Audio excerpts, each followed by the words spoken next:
Hey, this is Natalie Callback, and I'm here today with one of our jump starters, Joe Rotella, my dear old friend Joe Rotella, who I know Old for friend, many old friend, years. where'd old friend come from?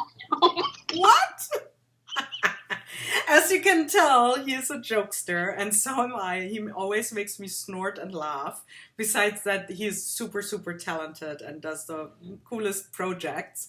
But before I go too much into this, why don't I let Joe introduce himself for Creative Jumpstart and to everyone? What are you doing, and who are you? Who God. are you? Who are, I wonder every day. I feel like I have multiple personalities sometimes. You never know who's going to pop out.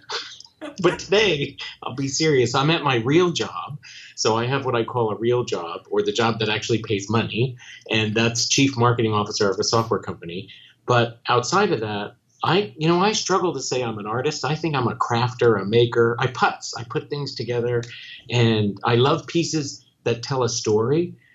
So last year for Creative Jumpstart, we did a dragon in the window, and in my mind, I had a whole story behind that. It's just hard to fit a story. Natalie only gives me like 3.2 minutes, and my videos are like 7 hours, so I have to cut them all down and everything. But I love to make stuff, and I love to learn. That's the best part of Creative Jumpstart is when I go watch everybody's videos every day. I'm like, oh my God, what a great idea was this? Oh my God, how come I never knew this? And you meet new artists that you never heard from, that I didn't know. So I have to go follow them on Facebook, and it's fun. It's fun. I get to work with you too, so that's fun. Yeah, it's super fun, and I'm always amazed by the projects that you come up with and the story. Like last year was also amazing. That dragon, oh my God, it was so cool, and I love this year's too. So you have to know also that Joe loves to use tools, like real tools, right? I got some tools for you, Like for, baby. for what example? For example, Every Joe. time I see Natalie, she's asking about my tools. I don't understand. Oh my God, we gotta leave this in, Joe. You're toast. You're toast. So, like, you Most take have. electric, but someday I'm going to get one that has a kickstart like a motorcycle. So I can't wait. It's going to be great. What are you using this year? Give us a hint. What is like the Oh, biggest tool you're using in this the one? biggest tool I'm using this year in Creative Jumpstart or Yes, just in general? creative jump set. Are we going to try to narrow the focus here just to Yes. make sure we're good? Yeah. Boy, what would be the biggest tool? Well, this year I was using an electronic die cutting machine. So Mm-hmm. electronic cutting machine. I used a Brother Scan and Cut. That was really cool. And this year, actually, I think I went really back to the basics and didn't really use any power tools. I was really trying to show a couple techniques that I think you can use on lots and lots of different surfaces, or as the artist would say, the substrates. We can put them on many, many substrates, dear darling. And so once you put them on the substrates, well, it's a totally different effect, you see. And so there's just possibilities are endless, but I saw it as just some basic stuff that you could put on anything. I used a cigar box, and they just come out so cool. So that's it. I think I taught three major techniques and then all these little weird tips along the way that when I went and listened to, I'm like, oh, these people know that. What are you saying? No. I think that's great because the one thing is, of course, there's a different. When you do creative jumpstart, we are also different in what we do, and so our audience is wildly mixed, right? Yep, From yep. beginners to intermediates, from people that do mostly watercolor or mostly acrylic paints or steampunky like it's so different in so many ways, Yep. and I think what's so interesting is you're exposed to things that you might otherwise not really see or sign up for, and that should like trigger, even if you don't do the exact same thing, it should trigger something in you that you might think later on and say, oh, I could incorporate that in a different way in my own project. So you have so many different opportunities to take it literally as a Yep. project, or you just like take bits and pieces from it and then you incorporate that. And that's what I find so interesting about it, and that's why I don't give any, besides like 10 minutes to torture Joe, every other artist, no, I'm just kidding. 10 minutes. And then the theme, right? There's no like guidelines this year. And there weren't But any others last year. this theme, look, I'm ready for this theme. Oh Are you yeah, serious? yeah. We're going to cook in the kitchen, baby. I'm going to show you so many things. And I tell you, oh, Natalie, I tell you, in 2018, I got to make a project with cigar box because this lady, she called me. She says, Joe, I want to take a class. I'm like, okay. She's like, I ain't got no money. So I thought, no money, you're going to trade? So she said, yes, I'm going to trade. So you know what she says? I'll give you some cigar boxes. I said, okay, I want nice wood ones. I don't want them cheap paper ones. So she says, okay. So she comes over to my house. You know, she got a trash bag. I'm knocking on the door. I open the door. Hello, baby. She says, I got you some boxes. Here's a trash bag. That's a lot of boxes.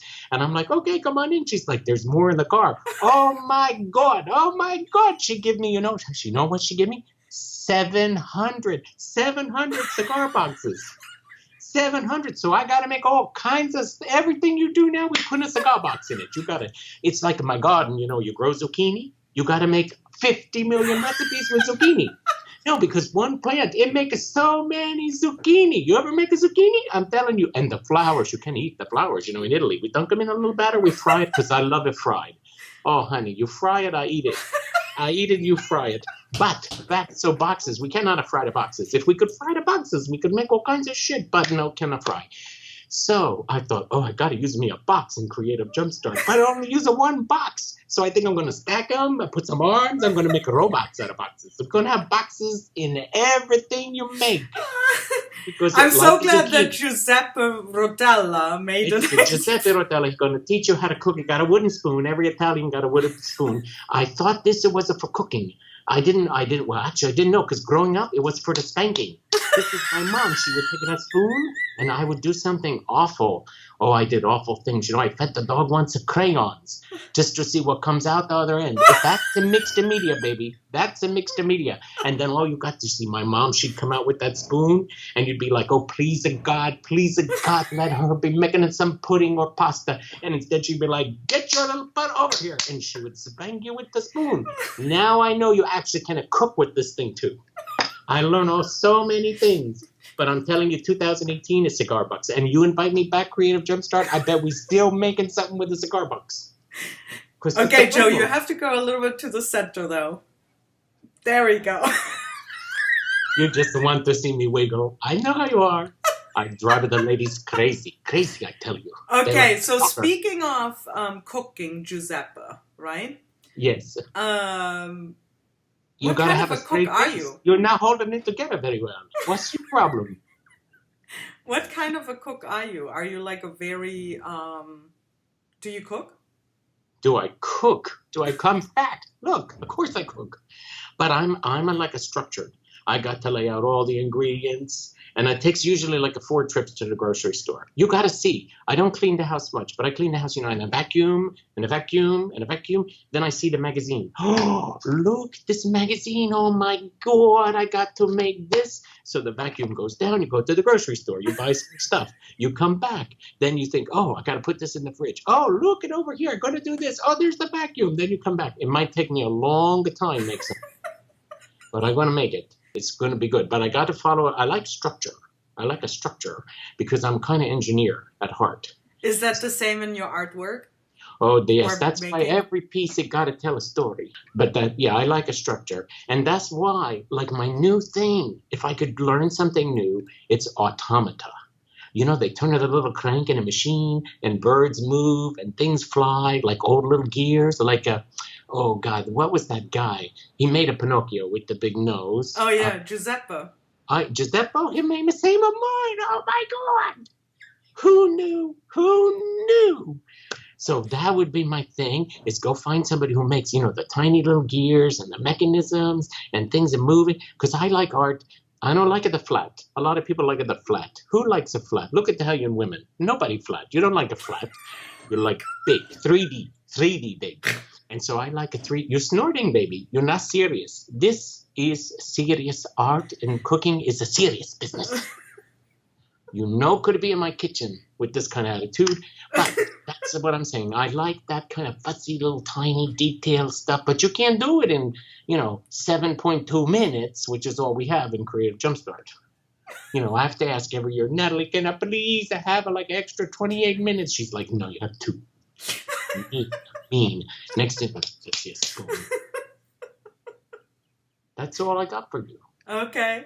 I should have So, put Giuseppe away. We'll put yeah, Giuseppe. Giuseppe. It was nice to see Giuseppe. Oh, much serious now. Much better. So you said something.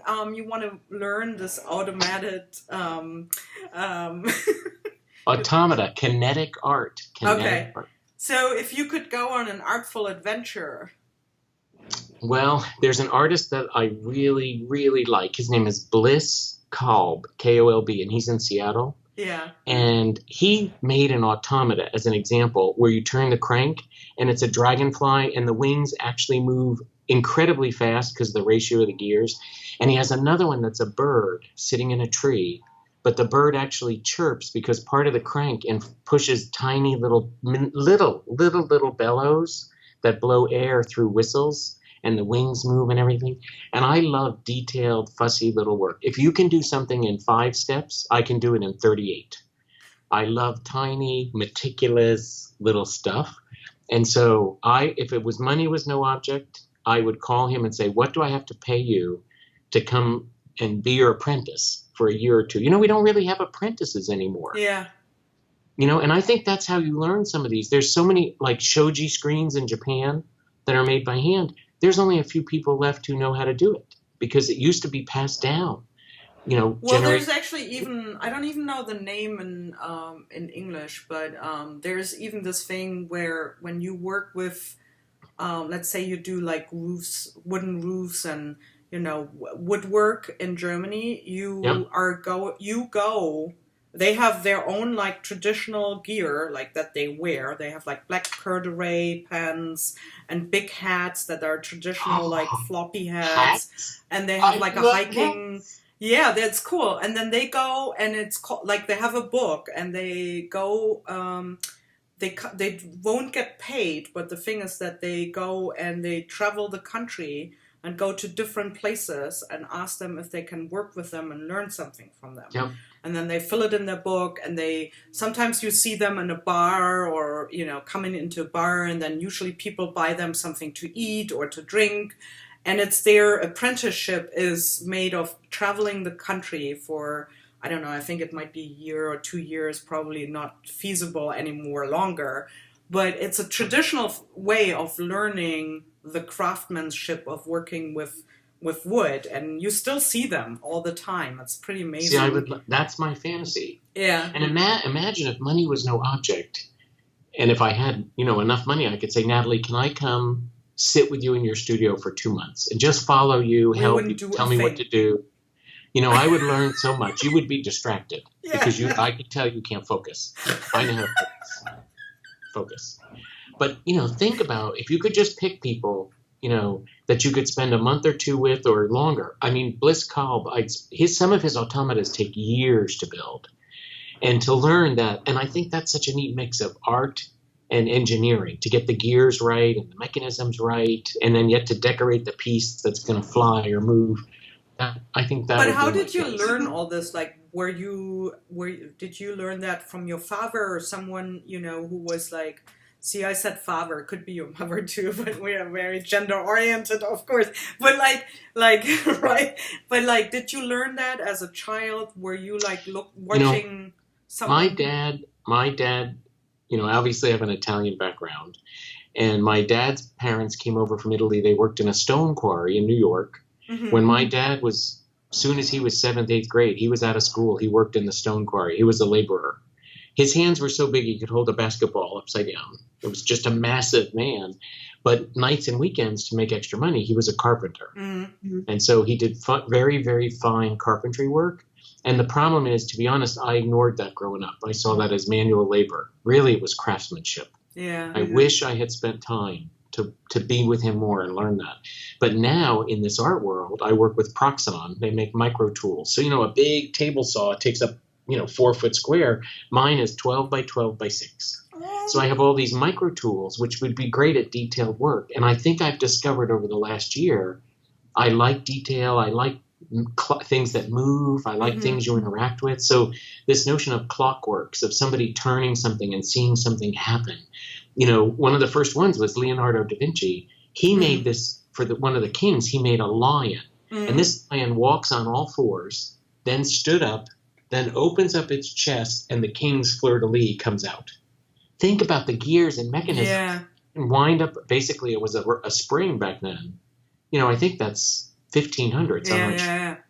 And then all that movement happens. How fascinating. So I want to learn that. So I've just been on the web. There used to be a lot of classes in Europe. Actually, England is known for automata, and Germany.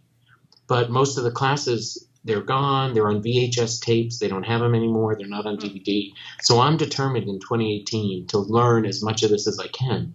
So maybe if you have me back next year, we'll have a little mechanical something. I don't know. Dying to do it.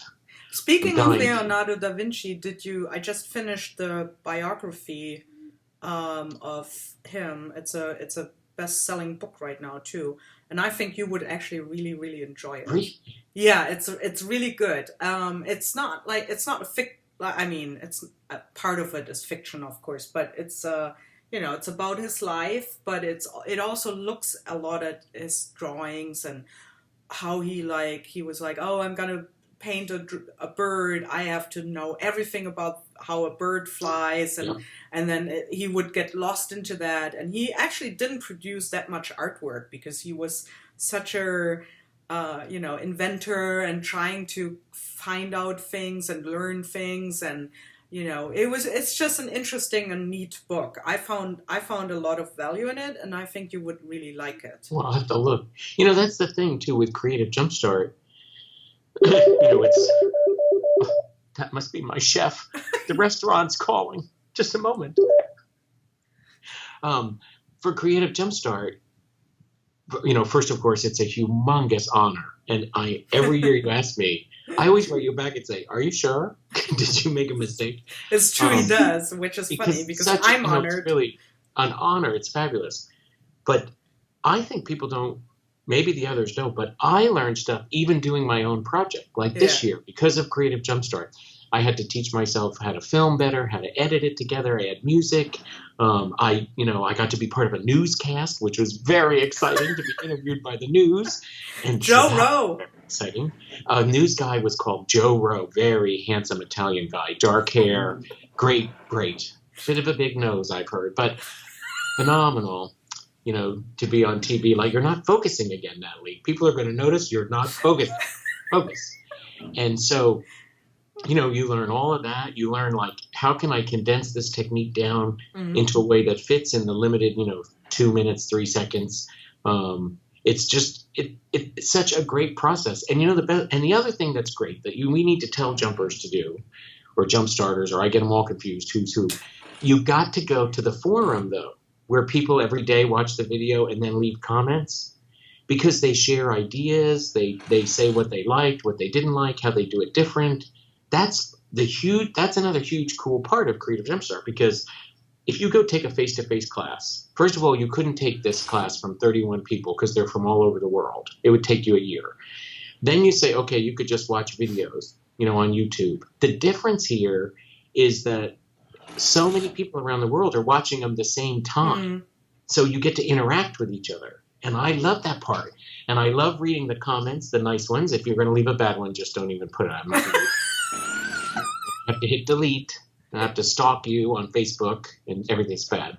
But I bet you read the comments every day, right? Do you read them every day? Yeah, I do. But you don't get to do that anywhere else. No. I mean, that's so cool. I really love the community aspect, and every time, once in a while I look like where people came from and signed up, and it's just mind blowing for me that it's literally the whole world. Like we have people from, obviously the US and Canada, but also South America. We have people from... Are you snorting? Is that snorting? No, unfortunately there's construction work going on for 3 months in the apartment next door. I was worried something else. And there's nothing that I can do. If I would postpone the interview, it would go for, we would never be able to do anything. So don't even get there, because I'm starting to get as soon as they start, I'm like, ah. But anyway. I heard that noise. Yeah, I know. It's not me. but there's people from all over the world, which is like, like Singapore and South Africa. It's like everywhere, and you're like, this is so cool, that you have this community of people coming together, and we all share like more than we might think sometimes, right? We share the love of creating and doing something with our hands, and You get those build people together.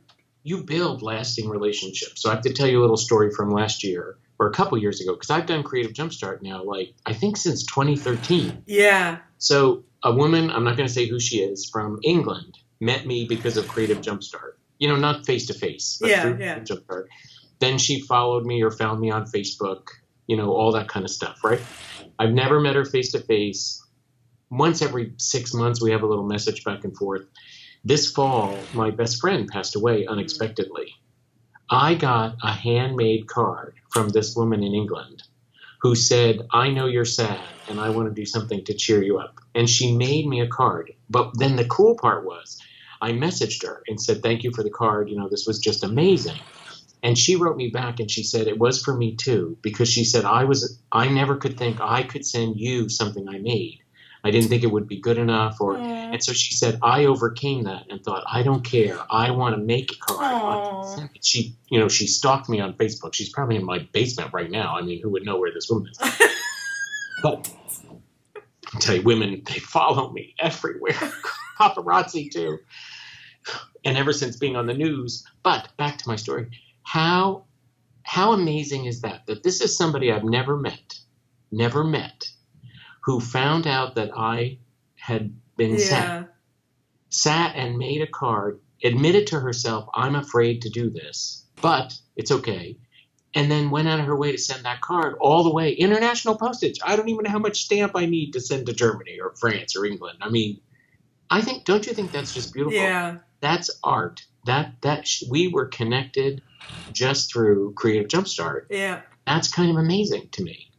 I love that too. Thank you to you for that. No. You have to thank her. That is so sweet, and how thoughtful. I love Yeah. that. Yep. Yeah. So I'm curious for you, for me, one of the hardest parts, after I freak out about being asked, I have to calm down. Then I have to think about I just asked myself. Forever, right. But then my hardest part is, what can I boil down to the time frame? I'm curious for you as the founder for Creative Jumpstart, the inspiration, the vision, the whole thing. What's the hardest part for you? You mean besides the organization? But you got that down pat now. I think the hardest part for me is probably, there's two things. One is, of course, I have something in my mind when I send it out to you. Like, I mean, when you have an idea for a theme, even though you say it's very wide and everything is possible, of course you have a certain idea for yourself what you're gonna do, and then you think that everyone kind of sees the same thing, but they don't. It was like maybe 3 people saw the same idea in this theme, and then the rest comes back with with something else, and you just have to. They are awesome, but you have to let it becomes its own thing. Like the theme that you put out, you have to just let it go and say this will become its own thing when artists will send it back, and then you have to tie that somehow together. But the hardest thing... I get that, because your theme this year, because you said cooking in the mixed media kitchen. Right. And the minute, for me, because of how I cook, I thought, oh my gosh, that means I need a recipe. Like 1 part gesso, 2 part paints, vinegar, and it makes some cool finish. I didn't think of that. And so that freaked me out. And then once I thought, okay, my interpretation is, French chefs have the 5 sauces. Every chef knows how to make these 5 sauces. Yeah. Is there something like that, a technique that I use in lots and lots of pieces that's, to me, is a basic sauce? Right. But I'm dying to see the other videos to see if anybody else had a recipe for some cool mixture it's very of different. things. There's people that have recipes. There's people that do projects, and it's kind of like, here's the recipe to go from A to Z. Like mine, I think, is more project. Yeah, it's also techniques, like kitchen techniques, but then you also have I was thinking more maybe when I was thinking about the theme was more about like what are certain elements that make your work. So there was that's also, that some people came back with that too. So it's like some people just like said, but at the end of the day, it's about like, it's like cooking. Like everyone does a different approach in the kitchen too, right? So some people just try out all kinds of stuff and throw things together. Some people just order out. Some people follow recipe from the beginning to the end. Some people love technical gadgets and they want to try that. Some people love a certain ingredient that they use over and over and over again, right? Like we'll use pasta all the time, right? You and I, we are Italian, so you too. Wait, Germans can cook? Well, my father was a real Italian, so my father was from Sicily. So I spent a lot of time in Italy. That's where you get that fighting streak. Yeah. Oh, it's the Sicilian in you. I'd love to see those notes, what you wrote down about each video. Oh no, it's always only like to kind of like put them in certain orders. The other thing is like, how do you schedule these videos? Well, I was curious. I'm interviewing you now. Have you noticed we've totally changed? Yeah. The world here. How do you set up the schedule for January? Because I know you put a lot of thought into. Yeah. They're not alphabetical. No, they're not alphabetical. They're not by the time they're submitted. They're not. There's several factors. I make like notes and I'm try to change things up. For example, like say someone is like very technical. Then the next one would be great to be more like like something that's a little bit more like a project-based thing where someone can follow. I also try to change it up between like, is it an easy one? Is it a harder one? Or is it something that no one ever has done in Creative Jumpstart? And that's, you actually need a couple more things to get that together. And it would be very intimidating to do that right away. Let's say Jen Crossley did metal etching, which I think most people have never done before that are in maybe a couple. But I think if I would put her in the first day, people might freak out. Well, metal, I love Jen and I love Jen's work. Yeah. And, metal etching, she's taught my partner Joe and he's made pieces with her. But if you don't learn from an expert, it can be scary. It's a nasty chemical and all this jazz. But right.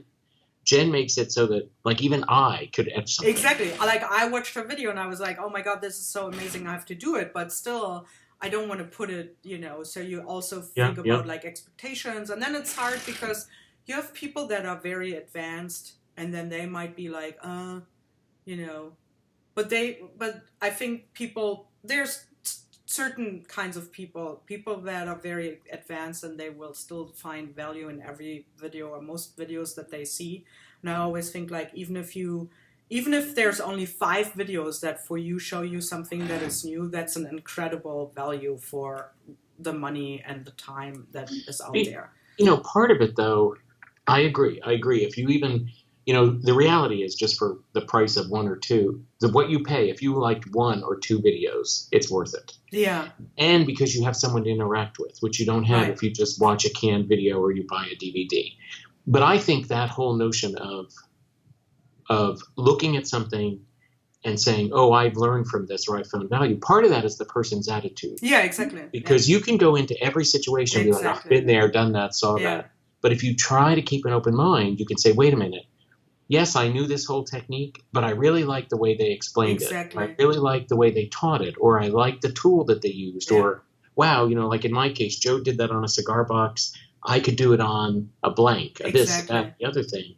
And so part of that burden, I think, is on the viewer to look at it and say, what can I take away from this? And they maybe set a goal. If you're keeping all track in a journal of all the videos you watch, write down for each video, you're going to find one thing that you could say you learned new, gave you a different idea, a new approach. And I find that every time, and mind you, I'm doing that for 7 years, so I have seen hundreds of videos for Creative Jumpstart, And even if there is techniques that I've seen, do and seen like many, many times, there's always something new about it. It's Yep. either the way how they do it or the colors that are using, or there's like, one little thing that I've never thought about it, or, there's always something where I'm like, oh, that is so cool. So I think I am also a very positive person, and I always think, but like you just have to go around like a 3-year-old and think there's so Yeah. much new around you, Like for me, I believe it or not, I just got on Instagram. So I've not been an Instagram person, Oh right? my God, Right. Joe! As by the time I get 1 million followers, everyone will have moved to some other platform. I'm always late. I'm always late. Like I'm thinking today, should I buy Bitcoin for $18,000? No. Because I'm always late. So I'm getting on Instagram. I only have like 700 followers. And part of it was I was thinking the only picture I can post is something I'm working on that day, like an art project. Mm-hmm. But I have a real job. I have a house. I travel. I can't really do something every day art-wise.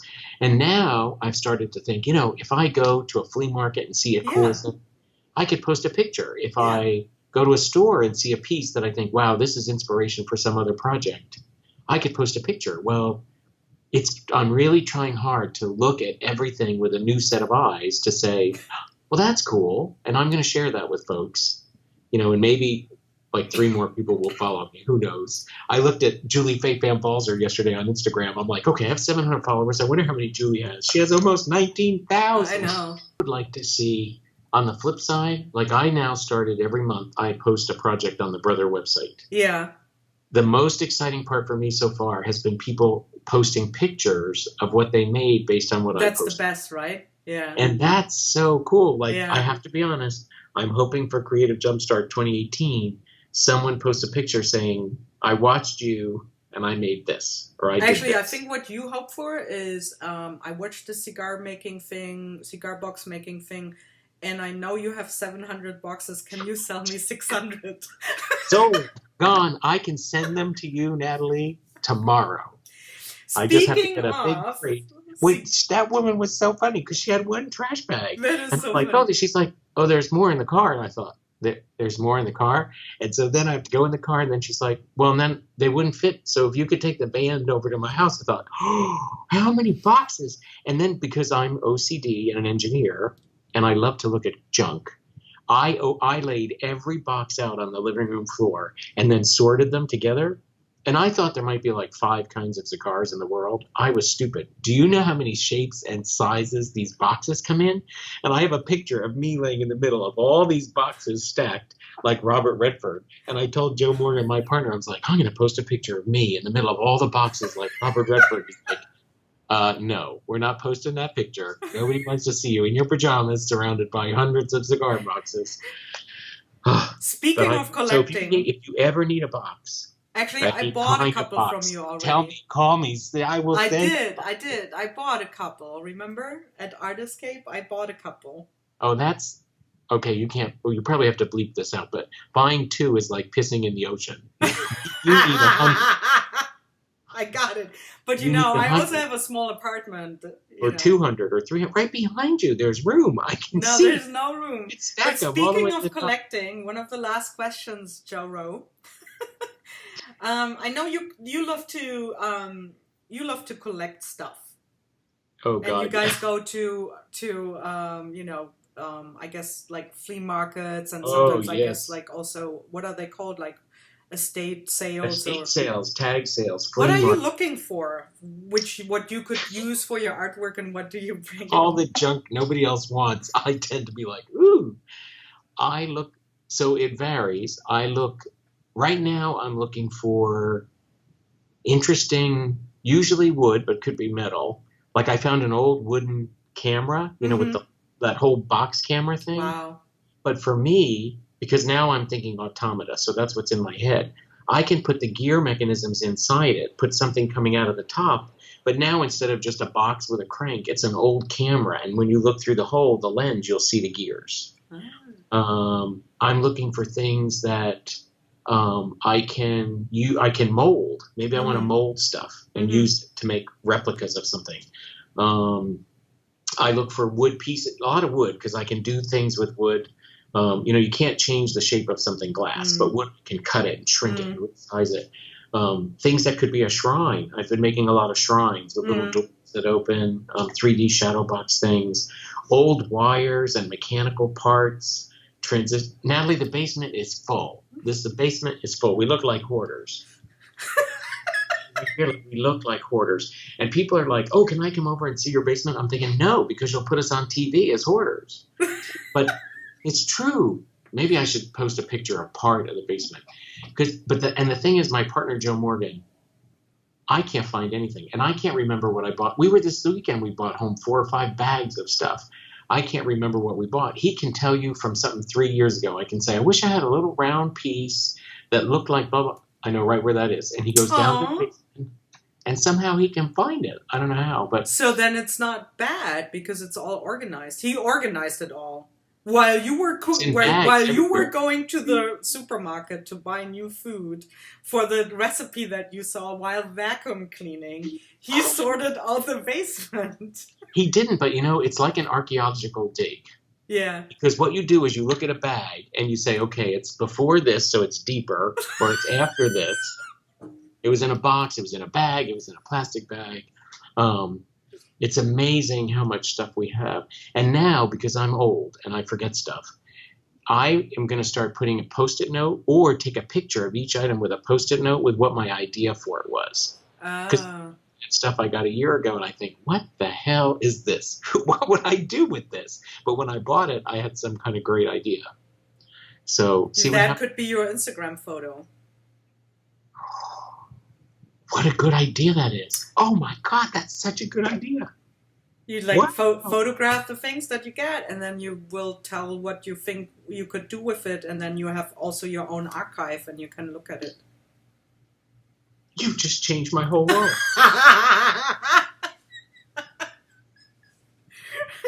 See, full circle. Oh my God, what a great idea this was. There you go. And I could put each picture in a Shutterstock, or no, what do you call that? Shutterfly book, and sell a coffee table book. There you go. The randomness in Joe's head.com. I love it. What a great idea. I'm seriously like, what a great idea.